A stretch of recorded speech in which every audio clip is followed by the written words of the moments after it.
নির্বাচনী যুদ্ধে বঙ্গ রাজনীতির পারদ এখন যেন সপ্তমে এবং দ্বিতীয় দফার ভোটের আগে উত্তরপাড়ার সভা থেকে বিজেপিকে কড়া ভাষায় আক্রমণ করলেন তৃণমূল সুপ্রিমো মমতা বন্দ্যোপাধ্যায়। প্রধানমন্ত্রী নরেন্দ্র মোদী ও স্বরাষ্ট্রমন্ত্রী অমিত শাহকে ষড়যন্ত্রী বলে কটাক্ষ করলেন তৃণমূল সুপ্রিমো। একই সঙ্গে সিআরপিএফের দিয়ে ভোট লুট ও বহিরাগত ঢোকানোর অভিযোগও তুললেন মমতা বন্দ্যোপাধ্যায়। দেখুন।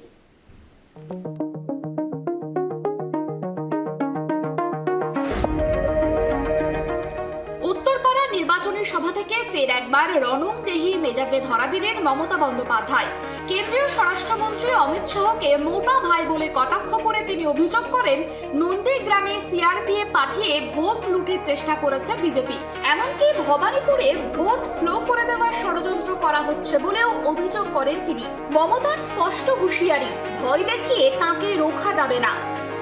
আজকে আবার সকালবেলায় আমার খুব প্রিয় ভাই মোটা ভাই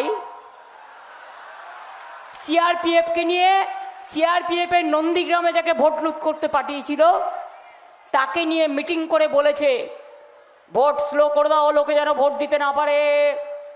এসব অনেক কি ভেতরে কি বলেছে আমি কি করে জানবো? আমি এটা আইডিয়া করছি। আমার ভবানীপুরে দায়িত্ব দিয়েছে, আমার বউ এই গেছে, তোরা ক্যাচ করা করবি। আমার এদিন প্রচারে হেলিকপ্টারের বৈষম্য নিয়েও সরব হন তৃণমূল নেত্রী। তাঁর দাবি, টাকার জোরে বিজেপি আকাশে 50টা হেলিকপ্টার ওড়াচ্ছে, সেখানে তৃণমূল 3টেও জোগাড় করতে হিমশিম খাচ্ছে।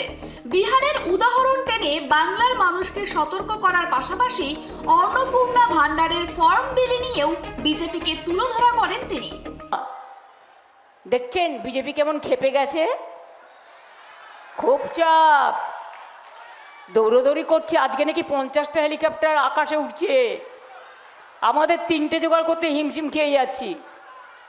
50টা হেলিকপ্টার, 19টা চিফ মিনিস্টার, গভর্নমেন্ট অফ ইন্ডিয়ার সব minister, CRPF, CISF, ITBP, BSF, আবার মিলিটারি কি যেন বলে এগুলোকে, গাড়ি, সাজোয়া গাড়ি, সাথে ইডি, ইনকাম ট্যাক্স, এনআইএ সব নিয়ে চলে এসছে। যাদের অন্নপূর্ণা ভান্ডারের ফর্ম বিলি করেছিল, বাঁকুড়া ইলেকশন হওয়ার পরেই দেখুন রাস্তায় গড়াগড়ি খাচ্ছে। জঙ্গলমহল দেখুন গড়াগড়ি খাচ্ছে।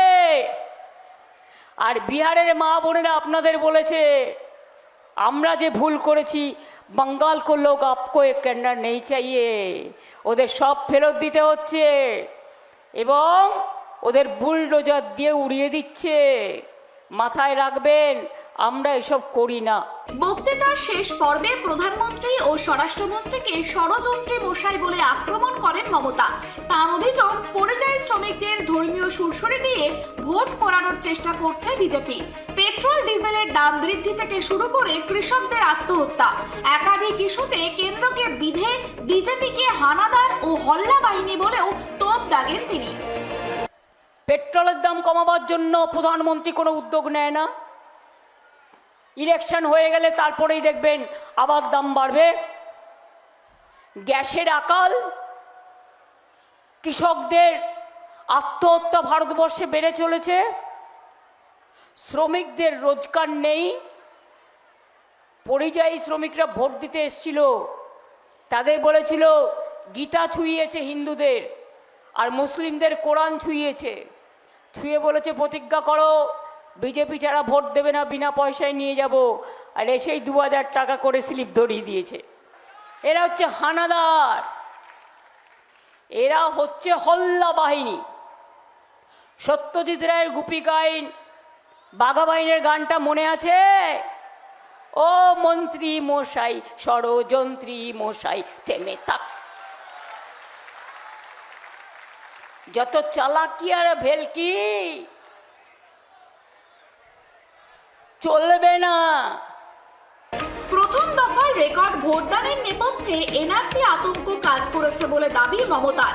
দ্বিতীয় দফায় প্রচারের শেষ বেলায় এসে উত্তরপাড়ার মাটি থেকে জয়ের বিষয়ে 100% নিশ্চিত তৃণমূল নেত্রী। এখন দেখার এই বাগযুদ্ধের প্রভাব ইভিএমে কতটা পড়ে।